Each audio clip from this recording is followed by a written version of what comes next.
Marcos Nobre, você já vinha dizendo isso faz tempo, que o Bolsonaro estava jogando, como é que você falou? MMA, e as pessoas estavam jogando, não botia, como Amarelinha disse o Sérgio, eleitoral. amarelinha, É, botia. estava jogando amarelinha eleitoral e ele estava montando um Uhum, octógono do MMA.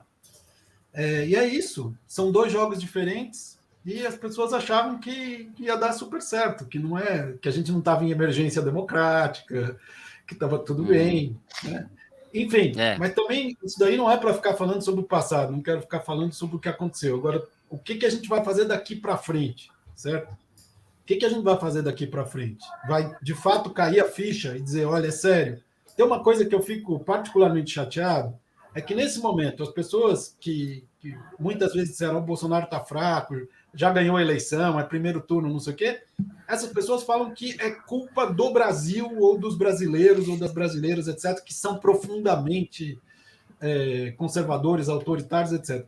Calma lá, gente. A mesma pessoa que vota 4 vezes em governos do PT, vota no Bolsonaro. Nós temos que explicar o que é isso, tá sim. certo? E não ficar xingando as pessoas, nem essencializando as pessoas como autoritárias.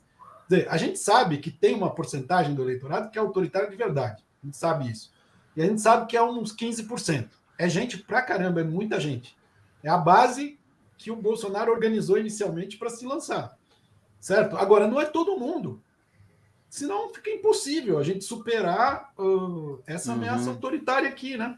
Mas, Marcos, diante de tudo que aconteceu nesse governo, então, o desastre econômico, a pandemia, enfim, não dá nem para listar tudo o que aconteceu. A única coisa que explica essa votação relevante do Bolsonaro, enfim, né, desastrosa para o PT, inclusive, é o conservadorismo da população, né? Assim, Eu não acho, claro. você acha que não? Assim, eu acho que não. Quer dizer, como assim? Eu tenho algumas... Porque o fator econômico não dá para a gente Não dizer que é o fator sabemos. econômico. Né? Houve uma Que a gente despiora de achava. várias coisas também. Então, Mas isso muita não. coisa...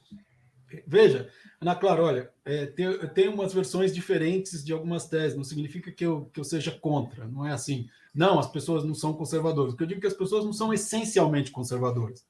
Elas dependem do tipo de política e de direção e de programa que é oferecido a elas, tá certo? E que tipo de escolha é oferecida a elas. E o Bolsonaro foi muito bem sucedido em não só ser um candidato antissistema, mas ser um presidente antissistema. Certo? E para dizer, olha, todos eles são iguais. Eles querem voltar ao poder para fazer a mesma coisa. E não tinha diferença nenhuma. Antes você achava que escolhia entre PT e PSDB, e na verdade você estava escolhendo a mesma coisa. E esse discurso pega fundo. Pega fundo a coisa de que o Bolsonaro fala real, entendeu? Que ele não fica enrolando, que ele não fica tentando fazer teatrinho, a velha política e tal, não sei o quê. Isso aí pega para as pessoas. Agora, por que isso foi parar na extrema-direita? Porque nenhuma outra força política, na direita democrática ou na esquerda, ofereceu para essas pessoas uma alternativa antissistema ou uma alternativa de reforma do sistema. Tá certo? Foi alguém que fez o discurso para as pessoas que estavam dizendo: olha, eu estou me ferrando aqui e esses políticos estão se locupletando, continuam se dando bem. E eu aqui estou me ferrando. Daí você fala: não, mas poxa, olha a economia. Sim, olhemos a economia. Faz 10 anos que nós estamos num buraco sem fundo. Só que o buraco já teve mais fundo do que ele está agora. Sim. E as pessoas dizem: olha, era pior antes, despiorou um pouquinho. E esses caras estão me prometendo coisas que eu sei que é terreno na lua. O Bolsonaro não promete nada, porque no fundo é isso. O Bolsonaro não promete nada. Né? E tanto que ele não discutiu nenhum tema relevante. Tanto que essa campanha, se a gente pegar do começo até o fim, a opinião das pessoas ou as intenções eleitorais das pessoas não se modificavam nas pesquisas. E a gente viu que elas estavam se modificando contra, né, a alternativa sistêmica, né, que representa o Lula. Então, assim, não é que eu acho que não tem uma virada à direita, não é nada disso. Eu só não quero, Ana Clara, que a gente diga que as pessoas são essencialmente conservadoras. Uhum.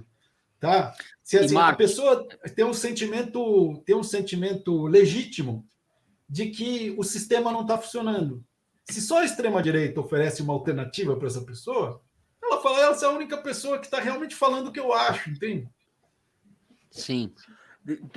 Pensar agora em termos pragmáticos de curto prazo, a Simone Tebet, não só numericamente, chegará, provavelmente, né, Thaís, à frente do Ciro, mas politicamente ela passa a ter um peso maior que ele também, por incrível que pareça. Seria fundamental para a campanha do Lula, não que isso vá resolver necessariamente, mas fazer um gesto e obter um compromisso. O que você acha a respeito disso? Porque a Simone Tebet representa um campo de direita muito civilizado. Exato, né? Exato. Então, você tem uma coisa que quando você tem uma ameaça autoritária, você tem que fazer frente ampla. Tá? Você tem que fazer frente ampla política, que é o movimento da sociedade civil para impedir o retrocesso autoritário, você tem que fazer uma frente ampla eleitoral. São duas coisas diferentes, não devem se misturar, mas são necessárias. E nesse segundo turno, ainda mais. Tá certo? Sim. Então, assim, a ampliação dessa frente que o Lula representa vai ter que ser buscada desde o primeiro minuto, sabe? E assim, você mencionou a Simone Tebet, ela é um emblema disso, mas tem muitas outras figuras que têm que ser buscadas. Tá? É impossível conversar com o Ciro, mas com o PDT é possível, que venha lá o PDT e dê o apoio, sim, tá certo? E todas as outras forças. Né? O Sérgio estava mencionando há pouco o desempenho deplorável do candidato do Novo. Né? Você fala assim, vocês acham o quê? Que isso aqui não vai virar Hungria? Assim, e você quer viver na Hungria? Você quer viver na Índia? Você quer viver na Turquia? Sabe? Você não tem liberdade de imprensa? Você tem uma manipulação das regras eleitorais para o partido do presidente ter maioria, como no caso da Hungria, e coisas assim. Né? Você quer viver num lugar em que a tua liberdade vai ser diminuída a cada dia? Então não é possível que não tenha aquele movimento que teve no 11 de agosto, que ele também diga, agora eu sou um movimento igualmente eleitoral, porque não tem mais como distinguir as duas coisas, certo? Nesse momento. É um momento dramático para o país. Agora, não tem nada perdido também, porque tem uma sensação, a expectativa era tão grande de que o Lula vencesse facilmente no primeiro turno. A gente já tende a achar que a campanha, que o Lula ganhou, que o Bolsonaro ganhou. Mas eu concordo. É a real. Eu concordo. Agora foi dada a real da história. Entende? O Sérgio, a fotografia será favorável ao Lula no sentido que ele vai acabar com um número maior de votos do que o Bolsonaro vai chegar no segundo turno. Mas o filme, à luz dos últimos dias, das últimas semanas, é favorável ao Bolsonaro.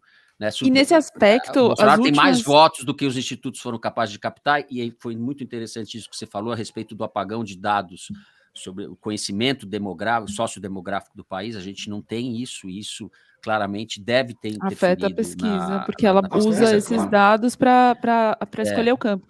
Mas tem uma informação que sugere que tenha havido uma onda no final a favor do Bolsonaro, porque o IPEC de quinta para o IPEC de sábado mostrou a rejeição do Lula subir, fora da margem de erro, e a do Bolsonaro cair, da mesma forma que a intenção de voto deu uma pequena oscilada, mas o movimento foi em termos de rejeição, e que pode indicar um fenômeno maior de placas tectônicas que estavam ali tendendo para Ciro, tendendo para outros, né, e foram para o Bolsonaro na hora H. Então pode também não ser apenas uma falha das pesquisas e tal, mas uma mudança de voto. Acho que é uma junção das coisas, né? Aí, claramente houve uma onda Bolsonaro e bolsonaristas no final da campanha. É surpreendente esses candidatos ao Senado.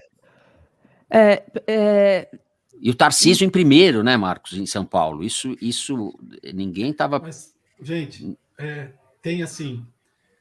todo mundo falou, olha, Bolsonaro está tomando medidas eleitoreiras, está planejando a campanha e tal, só que todo mundo achou que isso não ia ter efeito. Sim, eu não. Tá certo? Assim, porque as pesquisas não mostravam esse efeito. Né? Então, mas principalmente naquela faixa de renda. Sim, mas esse movimento do final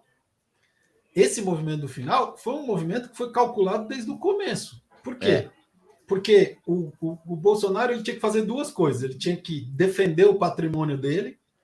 Então, as medidas eram muito mais defensivas do que ofensivas, essas medidas eleitorais. Ele sabia que ia perder de 7-3 no Nordeste, tá certo? Mas é que não queria perder demais. Sim, tá certo? exatamente. Agora, se for possível ampliar no Sudeste, que era a estratégia da campanha desde o início, ampliar no Sudeste, aí você ia conseguir fazer isso como? Aumentando a rejeição do Lula. E aí, como é que você faz isso? Preparando o segundo turno. Então, você tem dois movimentos, tá certo? Um de consolidação da base e outro de aumento da rejeição do outro. Agora, como teve um movimento de Lula já ganhou, tá certo? Tem esse movimento de você dizer tá tudo tranquilo, eu não preciso mais fazer campanha que nem eu fazia antes, entendeu? Voltamos, José Roberto de Toledo. E aí, Toledo? Entra. Ó, deixa. Vim Marcos, atrapalhar. Me dá 1 minuto, eu vou sair 1 minuto, porque eu estou bebendo água desde as 5 da tarde e a situação aqui está ficando inviável, senão eu não vou para o segundo turno. Você me espera aí, tá, Marcos? Me tira agora. Agora eu queria falar um comentário sobre isso que você está falando, Marcos, que é o seguinte, o Toledo vai falar melhor do que eu. A expectativa que se tinha do desempenho do Lula no Sudeste como a diferença que ele precisaria para ou ganhar no primeiro turno ou ir para um segundo turno com uma vantagem maior, foi totalmente revertida até a apuração atual, porque no Rio o Bolsonaro está 10 pontos percentuais na frente do Lula. Em São Paulo ele está 7 pontos na frente, obrigada, Ana Clara. E em Minas, o Lula tá na frente com uma distância muito menor, de 4 pontos até a última atualização que eu fiz aqui. Certo, Toledo? Sim, eu estava fazendo um balanço aqui. O Sul, para mim, está dentro do esperado. Vitória do Bolsonaro nos 3 estados.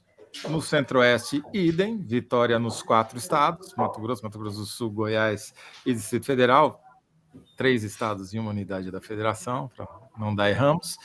E no Norte, Pará, a vitória do Lula, onde o PT sempre ganha, Amazonas, que vai e vem, dessa vez foi bolsonarista, Amapá, pró-Lula, nenhuma surpresa, tudo dentro do previsto, talvez as margens um pouquinho maiores a favor do Bolsonaro em alguns lugares, mas ok. No Nordeste, tudo conforme planejado, né? Tudo conforme previsto nas pesquisas. Vitória do Lula cachapante, 7-3, como disse o Marcos, enfim, também nenhuma novidade. A novidade foi São Paulo, Rio, Minas Gerais. Isso que foi a novidade. Minas, menor, também a diferença, embora 4 pontas em Minas, é um estado inteiro do Centro-Oeste, tá certo? Então, 4 pontos em Minas faz muita diferença e não é esse o problema foi São Paulo e Rio de Janeiro, e eu diria que principalmente São Paulo. Rio de Janeiro eu não esperava uma vitória do Lula, porque é o berço do bolsonarismo, sempre tem surpresa, a gente... Voto evangélico, né, no Rio. Estado com maior taxa de evangélicos da região Sudeste, a gente já tinha detectado a possibilidade de eleição do Cláudio Castro no primeiro turno com base na pesquisa do IPEC, que se confirmou. Então, o grande diferencial foi São Paulo. E aí a gente vai precisar abrir os dados para entender direito. Eu tenho certeza que veio da Grande Matão. Isso daí, sendo de lá, conhecendo o meu povo, eu sei que o povo ali é conservador. E aí o Marcos vai falar melhor do que eu. O que acontece numa eleição polarizada? Os votos no último dia, na reta final, afunilam para os 2 líderes. A diferença foi, o Lula vai chegar exatamente dentro da margem de erro da pesquisa, 48% dos votos válidos. E a grande diferença foi o Bolsonaro.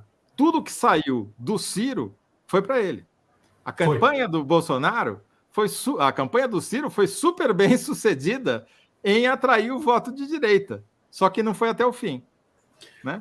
Foi, Toledo, exatamente. Então, assim, sabe, Thaís, tinha começado o raciocínio para dizer exatamente isso. Você tem um movimento no final da campanha, que é um movimento de tirar o pé por parte da campanha do Lula, porque já ganhou, e você tem um movimento de ataque, de aumento da rejeição ao Lula nos últimos dias, que foi impressionante. E isso é uma característica básica do bolsonarismo, né? você deixa para usar as armas nos últimos dias mesmo. Tá certo? Isso é uma coisa que é esperado deles como estratégia. E como disse o Toledo, 2018 e 2020. Exatamente, mesma coisa. Em 2020, eles ficaram treinando pelo Brasil inteiro. Onde tinha segundo turno, eles iam lá para favorecer, para fazer esse joguinho, né? O vermelho contra o azul. Fizeram, o Gabinete do Ódio fez isso o tempo inteiro. Então, isso é tecnologia, você aprende coisas quando você faz isso. Porto Alegre foi o caso, eu acho, mais espantoso disso, sem aparecer. E é isso que eles vão usar, todas essas técnicas no segundo turno. Então, agora, eu acho que isso explica particularmente o caso de São Paulo.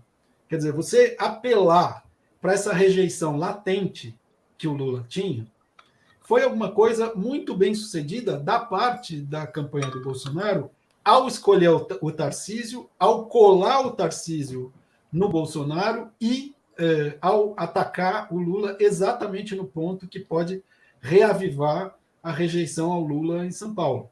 Quer dizer, eu entendo essa reta final dessa maneira. E, assim, em termos de timing de campanha, muito bem feito, né? Do ponto de vista técnico, o que fizeram. Muito se falou, Marcos, sobre essa presença maciça dos eleitores hoje, que a gente ainda não sabe, né, se de fato foi muito mais gente ou não. Não foi, Toledo? É histórica. Não, mas olha só, mas está dando 79% de voto comparecimento. De comparecimento, que é pouquinho menos do que 2018. É que Voltei. Todo ano morre eleitor e a Justiça Eleitoral esquece de tirar eles do cadastro, né? Não é que esquece.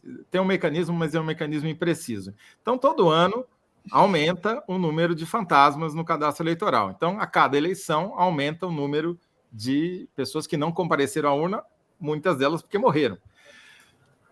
Sendo igual a 2018, é uma boa notícia, porque morreu muita gente nos últimos 4 anos, né? Então, se foi igual, já foi um comparecimento dos vivos proporcionalmente maior do que em 2018. Então, pelas filas, a gente viu isso muito claramente. Agora, tem um aspecto que eu queria até perguntar para o Marcos, que é o seguinte: eu estou espantadíssimo com o desempenho eleitoral do PL nas eleições para Senado e para deputado federal.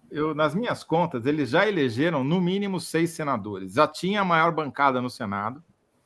Estão elegendo 6. O PT eu acho que vai eleger 4. Mas o PP vai eleger mais 2. O União Brasil deve eleger pelo menos 2 ou mais. Em suma, vai ser um Senado muito mais de direita do que já é.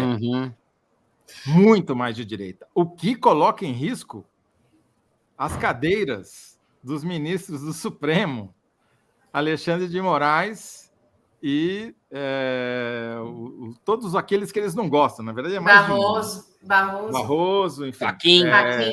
Fachin, então. Todos eles agora vão sair preocupados dessa eleição. Mas me surpreendeu, Marcos, como o bolsonarismo, a direita em geral, mas o bolsonarismo em especial, é muito mais eficiente para transferir votos para essas eleições do que o PT e o Lula. Você tem alguma hipótese? Gente, antes do Marcos responder, eu queria me despedir de vocês aqui. Que caía, Ana Clara. Toma mais uma. Vou cair. Minha ligação vai cair aqui. Mas talvez eu volte. Talvez eu não volte. Mas por enquanto. Volte, obrigada, Ana Clara. Obrigada. Tchau, Marcos. Tchau, Ana Clara. Até mais. Tchau. Tchau.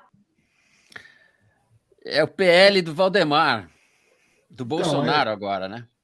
Não, é aquela história de você fazer aliança com um profissional, né? Você vê, o PSL, né, na eleição municipal, tinha aquele caminhão de dinheiro, elegeu quem? Nada. Né? Nada. Por quê? Porque não é do ramo, não tem tecnologia. Aí o que fez? Fundiu com o DEM, que tem tecnologia para você andar. Então, assim, Bolsonaro olhou e falou assim: pô, quem é que o cara que entende de eleição aqui? Que dá para fazer isso? É o Valdemar? É. E eu, Bolsonaro, vamos lembrar do Capitão Contar, né? Certo? O que aconteceu? No meio de um debate, um sujeito faz aquele Elege, motor joga, turbo. Não elegeu, mas jogou para o segundo turno, cara. Sim, motor turbo no sujeito por uma menção. Né? É verdade. Então, você tem um grau de identificação que é muito maior, né, Toledo? Porque essa ideia do líder, do cara que é o honesto, o cara que dá a real, etc. e tal, e o Lula tem uma coisa chamada articulação política. Né? Ele faz uma frente de partidos, ele negocia cada estado, cada eleição dentro de um quadro nacional. O PT é o único que tem esse tipo de estratégia de, como é que é naqueles filmes que o presidente dos Estados Unidos está sendo atacado e que o avião se joga na frente da bomba, sabe? Uhum. O PT faz isso. O PT sacrifica uma candidatura estadual, sacrifica uma candidatura ao Senado em nome da composição. Tá certo? O Bolsonaro, ele faz a composição, como ele fez com a Tereza Cristina, e atropela no debate. Tá certo? E então ele faz o acordo com o Valdemar, só que o partido digital bolsonarista está operando junto. E não está operando na mesma direção que o Valdemar, só onde interessa.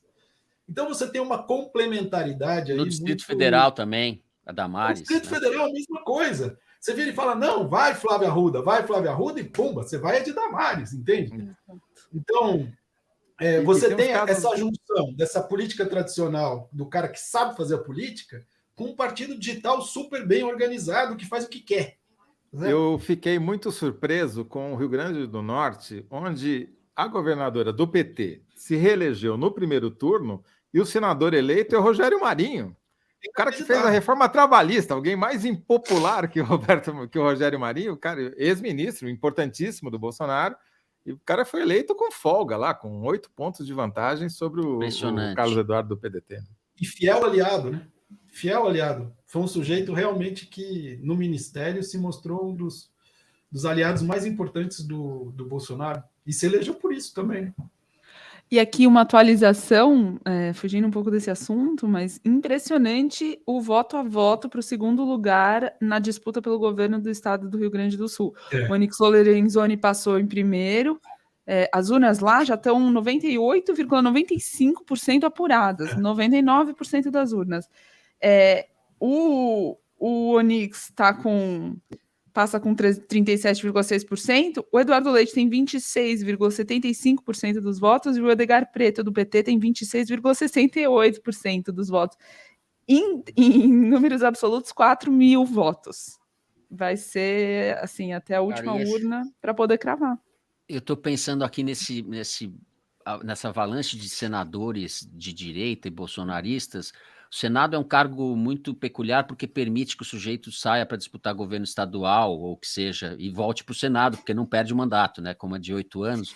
Então você está criando aí também um exército futuro aí, Damares, astronauta, Moro. Damares é sucessora de Ibanez, não tem dúvida. Moro no Paraná, enfim, né? Eu estou pensando, o nosso problema é bem mais imediato, eu sei, mas eu estou pensando o Senado realmente vai mudar de configuração. Marcos Nobre, mas você vinha dizendo isso, Marcos Nobre. Não, gente, agora tem que zerar tudo, respirar fundo, dormir bem. O risco dizer, aí... Tem uma eleição aí... Como havia uma expectativa de vitória do primeiro turno e as pesquisas, pelo menos as principais, as mais conhecidas, mais reputadas, davam uma distância razoável e a possibilidade de vitória no primeiro turno, o que pode ter é um efeito depressivo no primeiro momento sobre a militância, sobre a própria campanha, e um efeito, pelo contrário, de euforia desmedida por parte dos bolsonaristas, né? Mas isso passa. Uhum. Mas isso passa. Passa. E nós temos 4 semanas. Não é que os caras estão na rua também, né? De eleição. O país vai. O estresse democrático, como disse a gente vai viver 4 semanas aí para valer. E tem o seguinte: o campo de batalha vai ser São Paulo. O campo de batalha vai ser São Paulo e é uma situação... Oi, diga, Thaís. E isso é um problema para a campanha do PT, porque o Lula não... O Haddad ontem... Comecei o programa falando isso e agora isso tem um outro peso dramático. A campanha do Haddad já estava prevendo que no segundo turno contra o Tarcísio, ela precisaria levar o Alckmin junto com o Haddad para percorrer o interior e não deixar o Lula aparecer para não prejudicar a campanha dele. Agora, com o Lula no páreo para disputar com o Bolsonaro ele próprio em São Paulo, isso... Mas a vantagem é que vai ter um de um lado e outro do outro, porque a disputa, como diz o Marcos, não tem mais eleição no Rio de Janeiro, não tem mais eleição em Minas Gerais. Tinha gente que falava que para que trazer o Alckmin, o Lula já ganhou. Não precisa. Via muito isso no PT. Tá certo, isso, gênios. Então, nem trazendo o Alckmin. Então, nem trazendo o Alckmin, Toledo. Olha a loucura, porque, sabe, Thaís, o que acontece é o seguinte, que o Rodrigo Garcia virou grande eleitor. Uhum. E daí, os votos do Rodrigo Garcia vão para onde? Tem toda razão. Se for a lógica grande matão, você já sabe. O que vai acontecer? Então, a gente tem uma situação muito, muito, muito difícil em São Paulo, que vai ser o grande campo de batalha. E é preciso ter clareza de que tem que mobilizar as pessoas para isso. Entende? Tem que ir atrás do apoio do Rodrigo Garcia. Sim. Tem que ir atrás. Entendeu? Então, mas, assim, sabe, tem um momento em que as pessoas têm que levar a sério. Que assim, agora é sério, sabe? Agora é sério. A gente pode perder tudo. Tá? Uhum. O Lula não vai governar com essa frente ampla eleitoral se ele for eleito. Mas ele precisa dela para se eleger. Mesmo que as pessoas digam, olha, eu só não queria o outro cara. Tá? Como está acontecendo em vários outros lugares do mundo. Aconteceu nos Estados Unidos, aconteceu na França. Você não governa com essa base, mas você precisa dela para se eleger e para poder ter a legitimidade de enfrentar a extrema-direita. Certo? Senão a gente não vai ter. Então, esse caso, eu não sei como é. Thaís, como é que deu o Rio Grande do Sul, que eu estou nervoso aqui. Vamos ver se atualizou desde então, vamos ver. Porque era mínimo, né? 0,01. Era muito pouco. Mas as urnas avançaram pouquíssimo, tá 98,98% das urnas. 5 mil votos de diferença para o Eduardo Leite em relação a Edgar Preto. Mas o PSDB, podemos declarar a morte ou ainda não? Eu ia falar com o Sérgio sobre isso também, enfim, que ele é do velho PSDB, né? Não existe mais, o PSDB acabou. Sabe que a hipótese que eu fiz, Toledo, aqui, eu não sei se faz sentido para você, na conversa aqui anterior, era de que tinha se invertido a relação, né? O PSDB que tinha chamado o PFL para dançar, e agora vai ser a União Brasil que vai chamar o PSDB para dançar, mas nesse caso, sabe aquela caderneta de dança? Então o PSDB está lá embaixo, assim, entendeu? É um outro tipo de convite, é do tipo, olha, na minha lista você está no número 10, tá bom para você? Tá. Exato, meio isso, tá certo? Então, a situação é essa. Não, porque só falta perder o Rio Grande do Sul, onde tem grande chance de perder de qualquer jeito, né? Mas, a não ser que o Eduardo Leite se alie ao PT. Se for contra o... Se ele for para o segundo turno, porque se o for Onyx Lorenzoni com o PT, a chance do Onyx ganhar é muito maior, né? Mas já é grande de qualquer jeito, na minha opinião. Porque... Exato.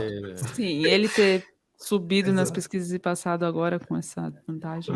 Então, tem uma característica desse eleitor antipetista que a gente... Toledo, desculpa te interromper. Eu vou pedir licença para vocês 5 minutos e volto já já.